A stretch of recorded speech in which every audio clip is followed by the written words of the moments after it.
棚を作ったんですけど、ここの今まで作ってた網の上に。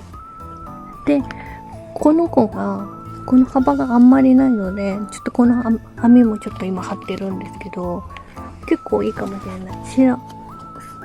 寝袋とインナーシェルフと、これが枕。で、ゴミさんはもうここに置いて、結構いいかもしれない。で、これタヌちゃんの目薬とか、ご飯が入ってるやつ。すぐ使えるやつはここに置いて。で、寝るときはここに置いてたんですけど、ちょっと運転するときにここが垂れるのが嫌なんで、これにします。あと、タヌちゃんちょっと目を怪我してるので、エリザベスからもここに置いてあったら、普通に邪魔じゃないんで、結構この子の網はいいかな。ただもうちょっと張りたいね。ここがピンとこう。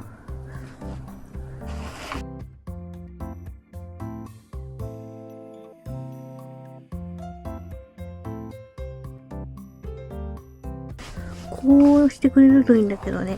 なかなか。